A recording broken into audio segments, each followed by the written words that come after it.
Здравствуйте, мои самые лучшие зрители. Меня зовут Полина. У меня цветет орхидея, белая, крупная. А теперь появилась еще одна орхидея, мини-орхидея с лиловыми цветами. А я девушка впечатлительная. Сейчас как подарю свое искусство.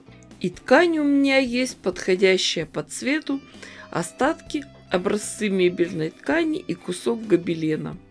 Следы клея, никак с ними не буду бороться, просто отрежу. Если душа просит, значит надо шить. Подравниваем все кусочки. Точных размеров не даю. Все делаю на глазок. Как получится, так получится. Для удобства работы воспользуемся куском клеевого флизелина.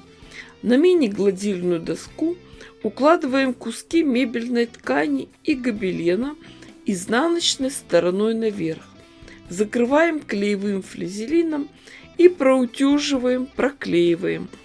Здесь надо действовать осторожно, потому что мебельная ткань может деформироваться под утюгом. Детали укладываем в стык, очень близко. По этим соединениям прокладываем строчку зигзаг, закрепляем детали. Место стыка мы замаскируем кружевом. Во-первых, это красиво. Во-вторых, это замаскирует соединительный шов. А в-третьих, дополнительно укрепит детали. Можно увеличить размер заготовки, добавить еще один цвет. Пришьем его обычным способом, детали развернем, шов отстрочим с обеих сторон на расстоянии 1 мм. Застежка будет на молнию. Увеличим ее длину, с обеих сторон пришьем узкие полоски ткани. Ткань у нас толстая, мебельная, поэтому с лицевой стороны сделаем основную ткань, а с изнанки ткань подкладки. К верхней части заготовки, там, где у нас будет застежка, прикладываем молнию лицом к лицу, закрываем куском подкладочной ткани. Для удобства работы сделаем наметку иголкой с ниткой, а потом уже будем шить на швейной машинке. После этого подрежем лишнюю ткань, заготовку развернем и проложим отделочную строчку. Таким образом пришиваем молнию и ко второй части заготовки. В комплекте каждой швейной машинки есть специальная лапка для пришивания обычных молний. Она узкая. Располагайте работу так, как вам будет удобно. Когда доходите до бегунка молнии, опустите иголку, поднимите лапку и передвиньте бегунок. Люблю грозу в начале мая, как долбанет и нет сарая. После этого отстрочим молнию с другой стороны. Этот участок узкий, шьем осторожно.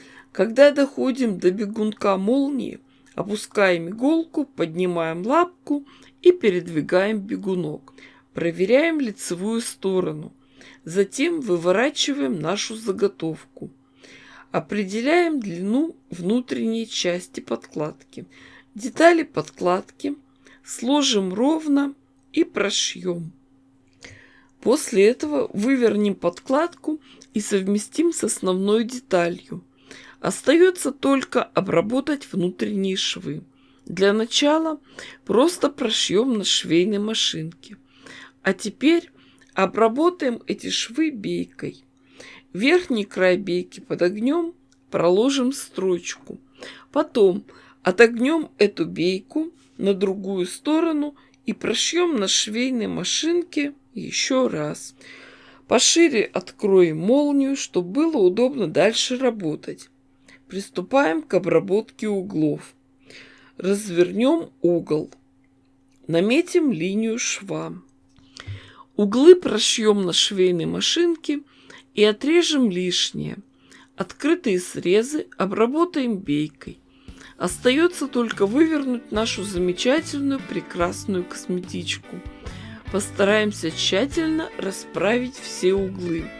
Конечно, надо проверить ее вместимость.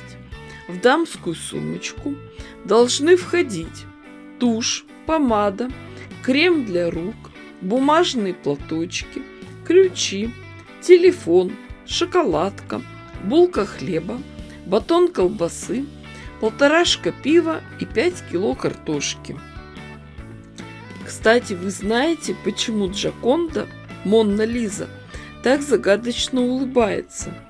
Мы можем только догадываться, что же она с собой носила в своей косметичке. Да, это вам не хухры-мухры, не кот начихал. И до сих пор ведь искусствоведы спорят. Ну, вы пишите комментарии, ставьте классы, а я пойду еще раз проверю содержимое косметички. С вами была Полина. Ой, всем пока-пока и до скорых встреч!